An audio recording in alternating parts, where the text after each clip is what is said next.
October 7th, the Black Sabbath, the Shabbat that our enemies darkened our eyes and darkened our world. In order to overcome, we need to bring light. Now, of course, I don't mean by that we don't need to fight them physically, but rather it's more like the popular Hannuka song, Banu Choshech Legaresh Beyadenu Or Ve'esh. We have come to dispel the darkness. In our hands are light and fire. The fire is the firepower of the IDF. But the light is the philosophy that each and every one of us has to bring to try to understand the situation that we are in. Because if we can't explain this, if we can't bring light to this situation, then we can't be victorious, neither physically nor spiritually. And the light that I believe we need to bring is the light of the candle of Hanukkah. Because the light of Hanukkah is really something very powerful, very unique. To understand this unique power of the light of Hanukkah, we need to look at a few sources. The first source I'd like to bring to your attention is a Gemara in Shabbat that discusses the question of if you don't have enough money to buy wine for Kiddush and oil for the lights of Hanukkah, which one do you buy? So the Gemara doesn't hesitate to say the oil for the light of Hanukkah. And the reason is Pirsume Nisa, the publicizing of the miracle. Now you have to realize that this is really something very strange, and it's giving a lot of credence, a lot of import to the Ner Hanukkah, to the light of Hanukkah, because there's a principle to resolve these halachic disputes, and it's called tadir b'she'eno tadir, tadir kodem. If you have a commandment that you do frequently, like saying Kiddush every week, and you have a commandment like lighting candles that you do once a year, so you do the frequent one. But here, because of this overriding principle, the overriding importance of publicizing a miracle, we do away with this general halachic principle. But that's not all. The Rambam in Hilchot Hanukah, he says, Mitzvat ner Chanukah, mitzvah chavivahi ad ma'od. The commandment of the light of Hanukkah is very beloved. The Rambam doesn't use this expression of beloved, and certainly not very beloved, for any other commandment. What is so very beloved about lighting a candle? And the Rambam goes on and he says, Afilu ein lo ma yochal ela min hatzdaka sho'el o mocher ksuto v'lokeach shemen v'neirot umadlik. He said, when somebody is so poor, if somebody is so poor that they have to go and beg money, they have to go beg and get money to buy oil and candles to light the light of Hanukkah. And if they don't have enough money, even in the tzedakah charity boxes, then he has to sell his own clothes in order to light the lights of Hanukkah. Why? The Rambam would rather you stand naked, but you light your Hanukkah candle. What could be so important? The Maggid Mishnah says that he doesn't know where the Rambam gets this. There's no source for the Rambam. So he says, actually, we have a parallel in the Gemara in Psachim that talks about a poor person who doesn't have enough money to buy the 4 cups of wine for the Pesach Seder.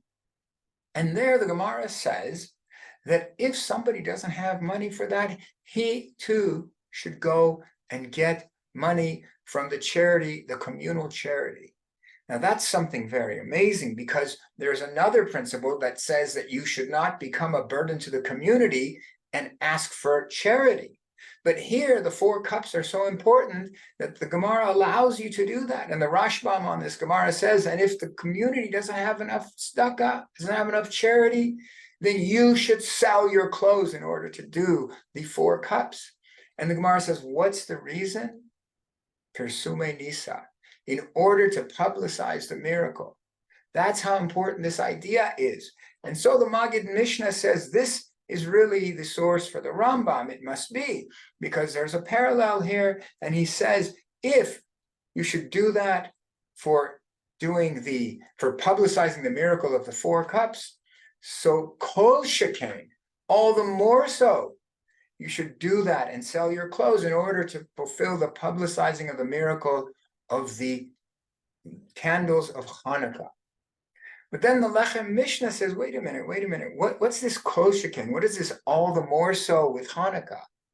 First of all, he says, you don't need an all the more so if with the 4 cups, you have the issue of Pirsume Nisa, publicizing the miracle, and to do that, you should sell your clothes. So too, if you have this mitzvah of lighting the candles, and it has this element of publicizing the miracle, so too, you must need to sell your clothes to be able to do that.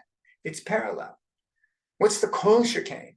And anyway, what's the kol shekain? What's the all the more so that Hanukah is so much greater than the 4 cups? The publicizing of the miracle of Hanukah is so much greater than the publicizing the miracle of Pesach. So the Lechem Mishnah leaves this as tzarich iyun. He doesn't answer. We need to investigate further.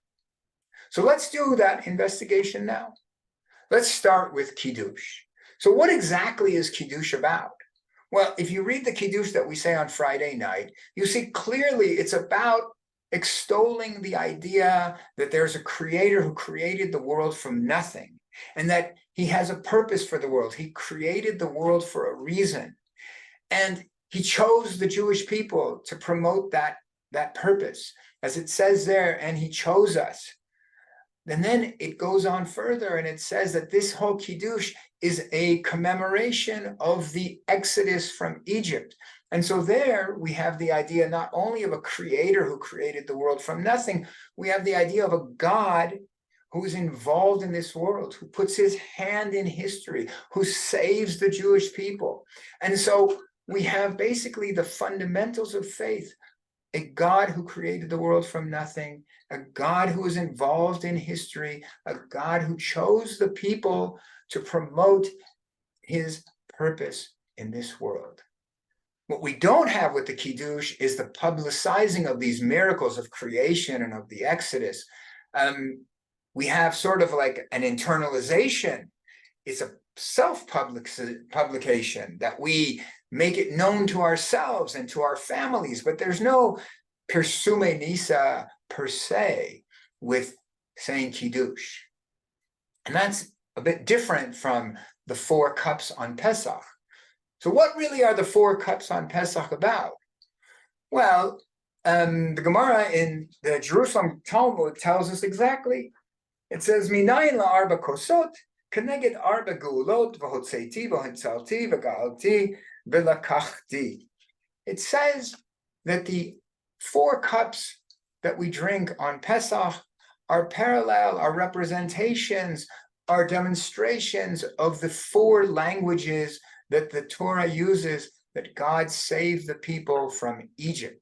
And so basically these 4 cups represent the miraculous salvation. They represent God's hand in history. They represent God choosing the Jewish people and bringing us out to bring forth his purpose in this world. And it also has the idea of God as the creator of the world from nothing. Because the Ramban explains that if God is going to do miracles that go against nature, so then he had to be that God that created nature. If God was like the pagan gods that just found this world here with all the power that they have, they're still going to be beholden to the laws of the nature that they found.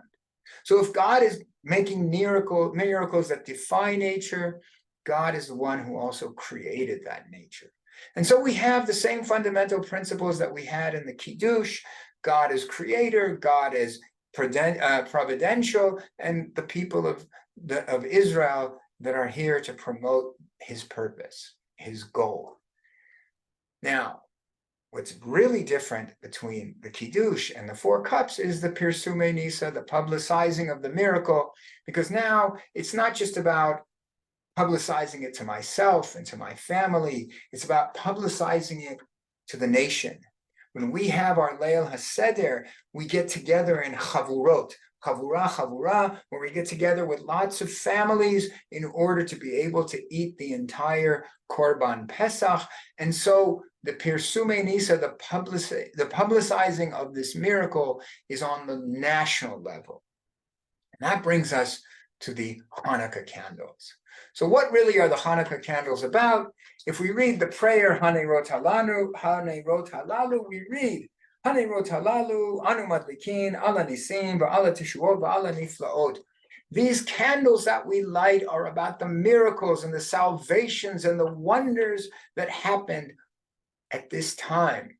And so here we see clearly that this is again the demonstration of God as being involved in history.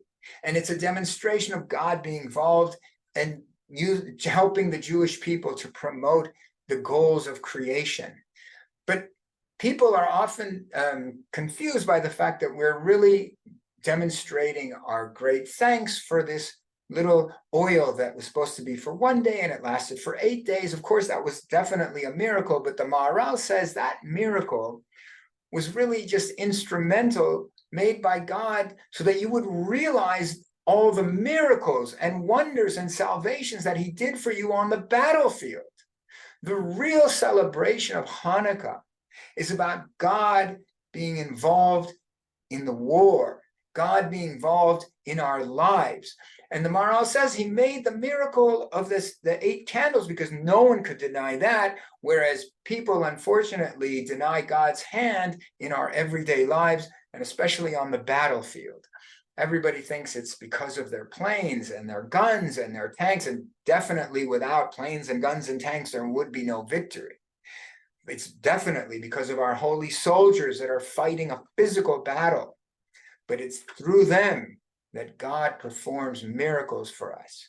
And so that's what we have to remember on Hanukkah, is that we are victorious because God is with us.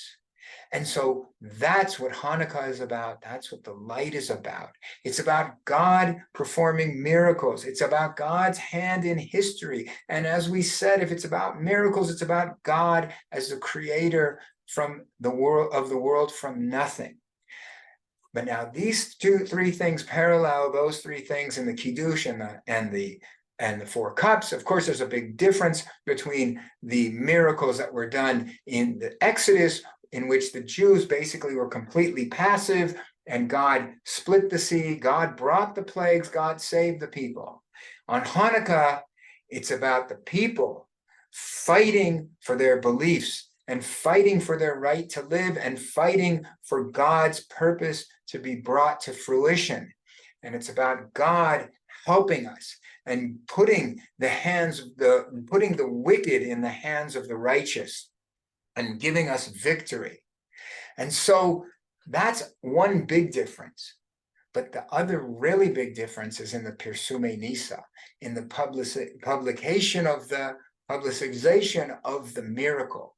Because whereas the 4 cups was about the individual and the family and the nation, with the lighting of the candle of Hanukkah, the miracle is being publicized also to the entire world.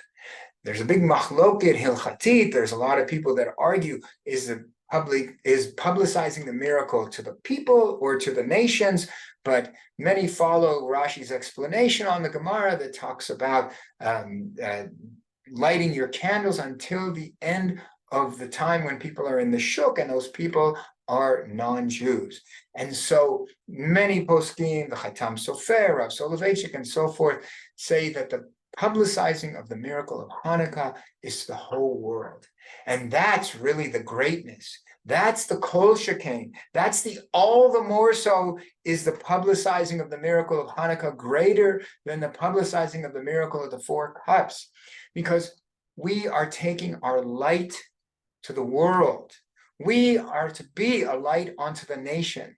That light is the light of Hanukkah. That light is the light of a God who created the world, of a God who's involved in history, of a God who chose a people to bring his plan to fruition.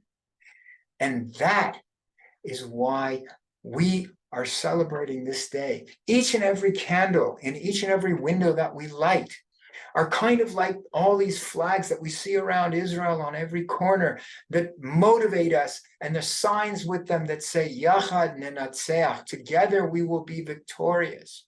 No doubt that our victory comes through our unity, but the flags represent our will to survive, whereas the candles represent our will to thrive, to bring purpose to the world, to bring creation to its fruition. And that's why this commandment to light the candles is chaviva ad meod. It's a beloved mitzvah more than any other, because it gives us a reason to live. It gives us purpose. And that's why a poor person has to sell his clothes but light the candle, because what good are clothes if you have no purpose? And that's why you have to buy oil to light the candles of Hanukkah and not wine for Kiddush. Because what good is personal holiness if it's not connected to national holiness? And that's why the power of the candles of Hanukkah are greater than the power of the 4 cups. Because what good is national holiness if we don't take that to the whole world? And so let me just conclude with this wish that when we light our Hanukkah candles, I'm confident that we will all connect together, connect to our purpose, connect to our power, connect to our God. And we will overcome the darkness. We will be victorious over evil as it was in those days at this time.